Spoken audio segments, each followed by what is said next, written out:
जहां पर कैबिनेट की मीटिंग की ब्रीफिंग की जा रही है। सीधी तस्वीरें आपको दिखाएंगे जहां पर आज ब्रीफिंग यहां पर हो रही है। प्रस्तुत हुए थे जिसमें से 20 पर मंत्री परिषद की सहमति एक 13 नंबर का जो प्रस्ताव था उसको डिफर किया गया है। उसको अगली कैबिनेट की मीटिंग में दिया जाएगा जो कि अयोध्या में संभाली।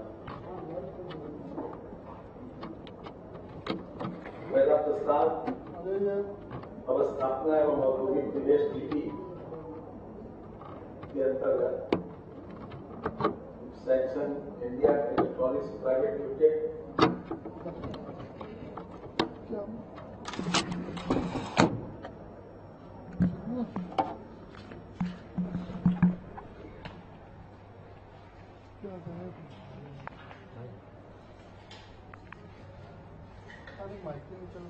वहीं रखोगी।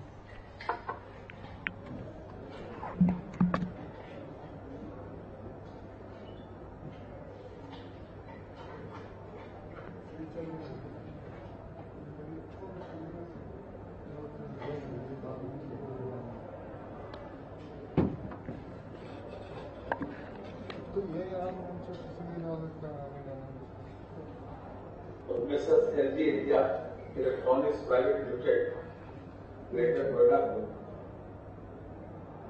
शासनादेश 12/5/16 व 14/12/20 के क्रम में मेगा प्रोजेक्ट के अंतर्गत केस टू केस बेसिस पर उपलब्ध कराई जाने वाली सुविधाओं के आकलन के संबंध में कॉर्पोरेट कमेटी की सहमतियों पर आज मंत्रिपरिषद के द्वारा अनुमोदन प्रदान कर दिया गया, जिसके तहत एक बेसिक फार्मूला ये था कि जो भी ये कंपनियां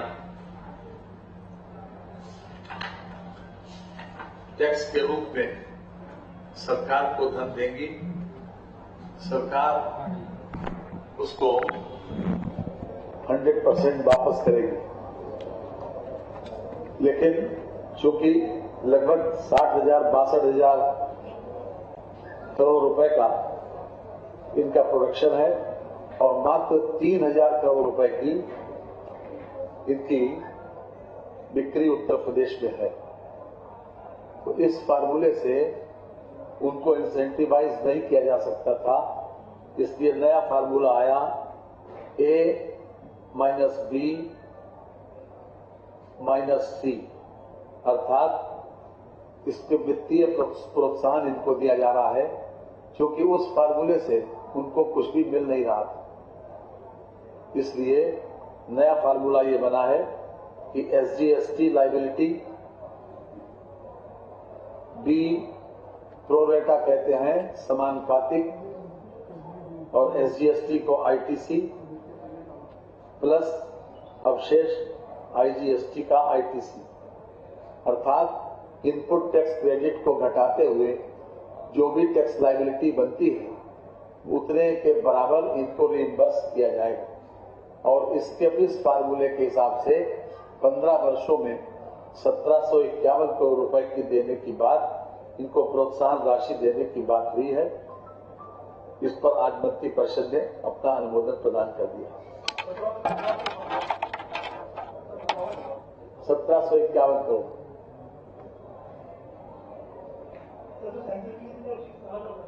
जी, 1751 सैमसंग को और एलजी को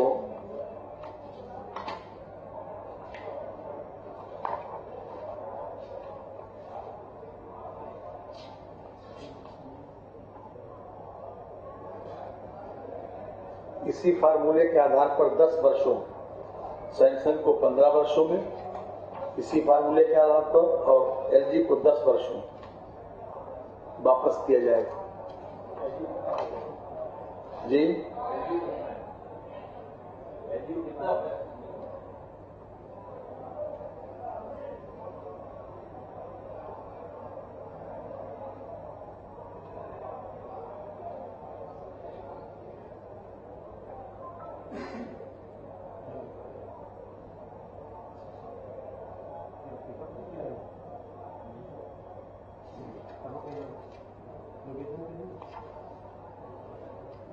एलजी को अभी बता रहे हैं।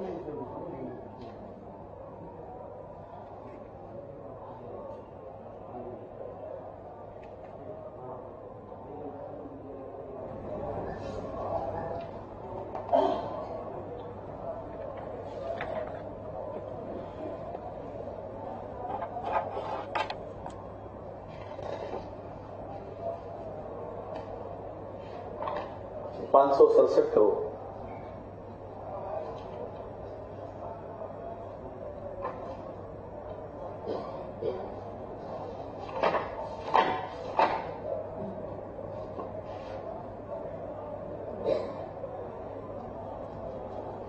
इनकी टोटल वैल्यू जो है वो 567 करोड़ रुपए है और सैमसंग की टोटल इन्वेस्टमेंट जो अभी तक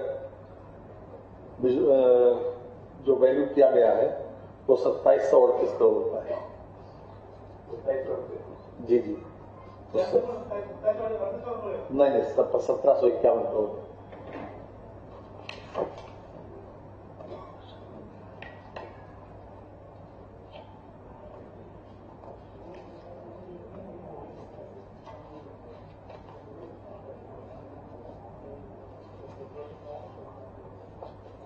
इनको टोटल वैल्यू इसमें नहीं है, इसमें 80% का वो है विड्रॉल इसी फार्मूले के तहत।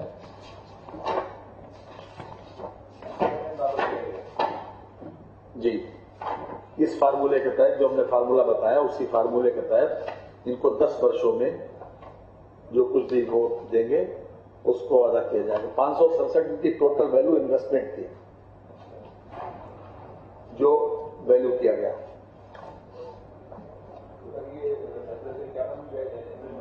1751 इन्वेस्टमेंट की वैल्यू नहीं है, 1751 करोड़ रुपए उनको दिया जाएगा इंसेंटिव के रूप में, प्रोत्साहन राशि के रूप में 1751 करोड़ दिया जाएगा।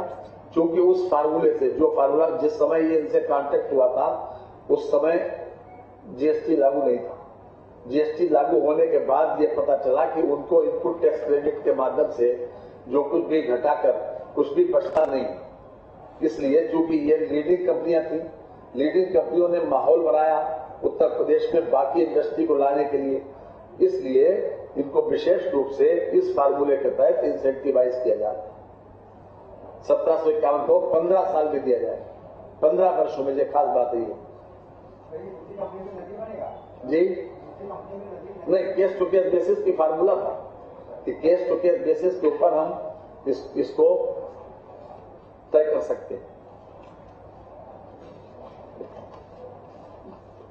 एलजी का 567 करोड़ रुपए इन्वेस्टमेंट है और उनको 10 वर्षों में जो इस फार्मूले के तहत पैसा बनेगा वो 10 वर्षों में उनको दिया जाएगा। 3 प्रकार के अगर आपको समझना चाहो तो हम समझा देंगे क्योंकि वो मेरा विभाग है। आईटीसी को माइनस करके जो भी हमारा यानी कि जीएसटी का कॉन्सेप्ट ये है कि जीएसटी में एक वन टाइम टैक्स केवल पड़ता है। 3 प्रकार का जीएसटी है, एसजीएसटी और सेंट्रल सीजीएसटी और आईजीएसटी, यानी कि इंटर स्टेट है और एक सेंट्रल का है एक स्टेट का है। जो भी पैसा जो कंज्यूम स्टेट में होता है उसका पैसा तो हमको मिलता है और जो स्टेट के बाहर होता है, जैसे इनका प्रोडक्शन था लगभग 60,000 करोड़ का और मात्र 10% केवल 3,000 करोड़ 5% की बिक्री उत्तर प्रदेश में है, बाकी सब जगह आउटसाइड। इसलिए ये फार्मूला निकाला गया कि किसी भी तरीके से इनको इस फार्मूले से इंसेंटिवाइज किया जाए, अर्थात लगभग 7,000 करोड़ रुपए का इनका वो आता है और 270 करोड़ रुपए का इनका वो आता है। तो इसलिए उसको अगर उसी अनुपात में घटाकर अगर देखा जाता है तो 15 वर्षों में इंसेंटिवाइज करने के लिए इनको 1751 करोड़ रुपया निकलता है। 1751 करोड़ रुपए 15 वर्षों में दिया जाए।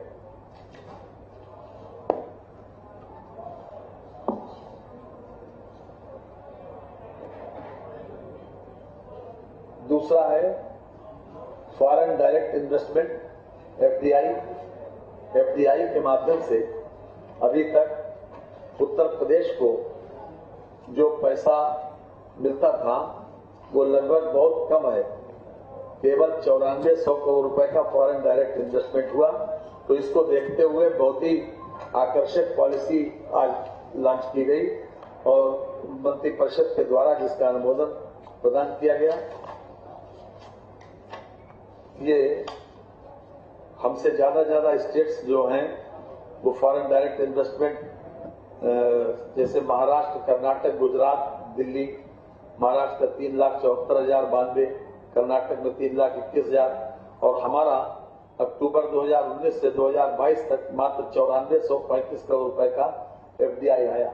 इसलिए इनको इंसेंटिवाइज करने के लिए एक पॉलिसी आई है कि 100 करोड़ रुपया के पूंजी निवेश से अधिक प्रत्यक्ष विदेशी निवेश पर ये सुविधाएं दी जाएंगी। खास तौर से इनको 75 और 80% तो लैंड परचेज की सुविधा, इसके साथ स्टाम्प ड्यूटी में भी सुविधा दी गई और साथ ही साथ कैपिटल इन्वेस्टमेंट भी, इनका कैपिटल इन्वेस्टमेंट में भी इनको 25 से 30% तक कैपिटल इन्वेस्टमेंट की भी सुविधा दी जा रही है। ये 5 वर्ष के लिए है और ये बहुत ज्यादा लिक्विडेटिव पॉलिसी है ताकि फॉरेन इन्वेस्टमेंट, डायरेक्ट इन्वेस्टमेंट हमारे पास आए, ताकि लोग रोजगार के अवसर भी बढ़ सके और हमारी आर्थिक गतिविधियों को भी स्ट्रेंथन किया जा सके। इसके साथ साथ एक इसमें और इंसेंटिव दिया जा रहा है कि 5 वर्ष की अवधि के लिए